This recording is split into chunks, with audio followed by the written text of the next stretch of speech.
Cuando identifico que surge esta angustia de muerte y que mis pensamientos ya están empezando a convertirse en este gran marasma de ideaciones sobre la muerte y la preocupación, hago una pausa de compasión y entonces me identifico esta emoción y entonces,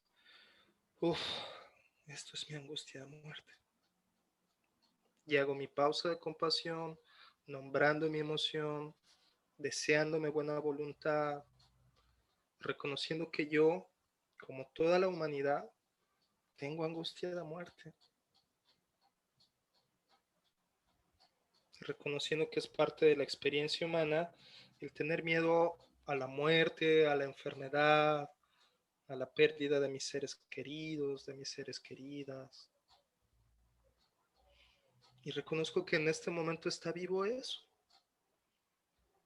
Atiendo mi emoción, me doy una caricia de sostén, un apapacho, pero al mismo tiempo freno el pensamiento rumiante, freno el pensamiento abarcativo, este pensamiento eternizador, freno el echarle leña al fuego y corto el guión. Y entonces cada vez que, además de tener este sentimiento, identifico que mi pensamiento empieza a volar y empieza a decir cosas como, híjole, pero es que tal que, pero es que qué tal que, entonces con mi mismo compasión, abro ese otro huequito en mi mente, abro ese otro huequito en mi ser para decir, a ver, Fer, calma. Esos pensamientos no nos vienen bien ahorita y son parte de la angustia de muerte. Uf, qué difícil es controlar tu mente cuando tienes angustia de muerte. Aquí estás, Fer. Lo lamento mucho. Aquí estoy contigo. Y vuelve el pensamiento, lo freno y regreso a la pausa de compasión hacia mí, a atender mi emoción y a recordar que en este momento no puedo atender todo el dolor de las muertes que ya pasaron en mi vida, pero reconozco que de ahí viene un poco. Reconozco también que en este preciso momento no puedo trabajar todos los miedos de las muertes futuras en mi vida, pero reconozco que ahí están. Y me brindo mucha atención para este momento en el que está esta angustia de muerte. Y entonces, cuando empieza a disminuir la intensidad y cuando me siento con la fortaleza, con la habilidad, con la claridad necesaria para ello, entonces voy a empezar a cuestionarme poco a poco. A ver, esta angustia de muerte, esta emoción que siento, es porque hay un pensamiento de fondo. Hubo un pensamiento que tuve que me hizo llegar a la conclusión de que la muerte está cerquita. Y entonces empiezo por hacerme varias preguntas. Y ahí es cuando empiezo a dialogar conmigo de una manera mucho más tranquila, pero necesito tener este espacio mental de calma, de tranquilidad, de ecuanimidad, de objetividad, de apertura, de curiosidad, de buena voluntad para dialogar con esta otra parte de mí que es la ansiosa, la angustiada, la apresurada, la urgente. Y va a tener que tener mucha paciencia, porque si no van a empezar a discutir y va a ser peor. Lo que necesitan es dialogar.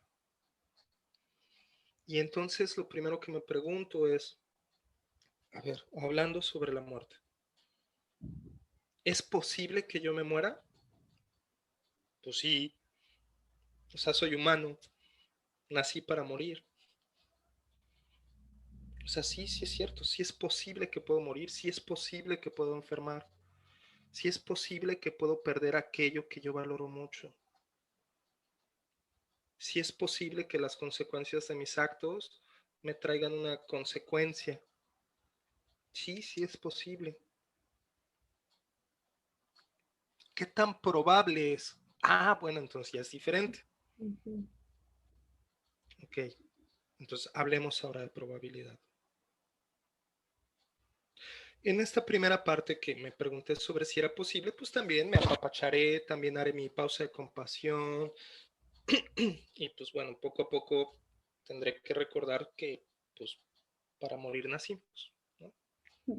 Bueno, entonces regresamos a la parte de las probabilidades. ¿Qué tan probable es? Bueno, no conozco todas las variables posibles, pero en este preciso instante, para empezar, cumplí con protocolos, tengo certeza de que la otra persona dio positivo, conozco la carga viral, y entonces tal vez me voy dando cuenta que aquello que mi cerebro pensaba ya como una certeza, pues resulta que no es tan cierto, pues. Porque recuerdo que mi cerebro le tiene pavor a la incertidumbre. Y recuerdo también que mi cerebro prefiere inventarse una historia falsa, pero creérsela para tener certeza, que aguantar la incertidumbre. Y entonces necesito decir, a ver, aguanta, acuérdate que tu cerebro de pronto, con tal de calmarte, crea unas historias que de nada te calman, ¿no? Entonces, a ver, vamos a analizar la historia poco a poco. Y entonces me empiezo a preguntar. Y además me pregunto, y además esas son cosas que me puedo preguntar no en ese momento, sino en un momento de calma previo, para que cuando está el incendio, yo ya había hecho el simulacro y entonces nada más es recordar en lugar de tratar de crear un nuevo pensamiento ahí. Y entonces, ¿qué hago?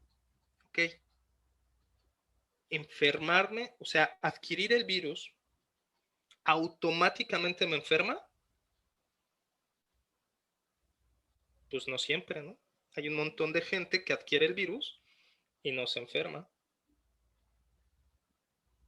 Enfermarme, suponiendo, ok, bueno, enfermarme, automáticamente es sinónimo de tener síntomas, pues no tampoco, porque hay un montón de gente que se enferma y es asintomática. Tener síntomas automáticamente es sinónimo de tener síntomas retegachos. Ah, no, pues no. Tener síntomas retegachos automáticamente es sinónimo de hospitalización. Pues no, no necesariamente. Hospitalización forzosamente es sinónimo de intubación, por ejemplo. No, pues no forzosamente. Intubación forzosamente es sinónimo de muerte. No, pues no necesariamente. Y bueno, ya llegamos a la última, que sería muerte, tendría que ser sinónimo de sufrimiento devastador absoluto y pérdida, y bueno, ya, etcétera, ¿no? Pero entonces, una historia que antes para mi cerebro ansioso o angustiado automáticamente se convertía en COVID sinónimo de muerte, pues no, no es sinónimo de. Hay probabilidades y las probabilidades son bajas. Y las probabilidades se reducen cada vez más entre mejor está nuestro sistema inmune. Y nuestro sistema inmune está cada vez mejor, entre mejor nos alimentamos, mejor dormimos, mejor hacemos ejercicio y mejor está nuestra salud mental.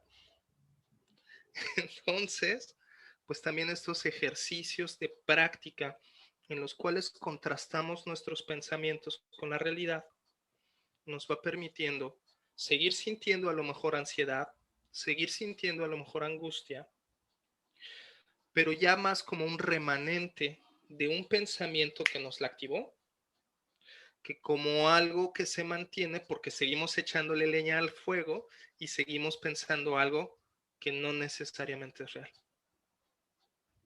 Y atendemos así nuestra emoción, sin juzgarnos, sin avergonzarnos, sin pendejearnos, sin atendemos nuestra emoción porque hace falta atenderla, pero ya con la claridad de que esta emoción surgió porque hubo uno o varios pensamientos que eran distorsionados y que obviamente me asusté.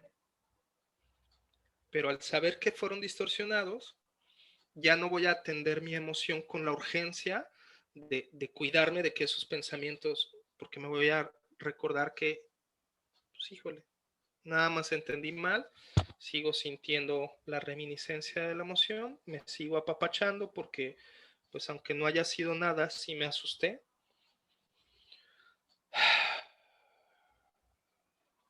Y regreso de manera paulatina a lo que sea que tengo que hacer, reconociendo que esa emoción estuvo en mí, reconociendo que es una emoción válida, reconociendo que surgió por un pensamiento que tuve, reconociendo que este pensamiento fue distorsionado, pero que a final de cuentas era un pensamiento que mi mente está teniendo porque quiere que cuide de mí y eso estoy haciendo. Entonces incluso le agradezco a mi pensamiento que me haya regresado a mí para cuidar de mí. Ya lo atendí. Gracias. Suena fácil.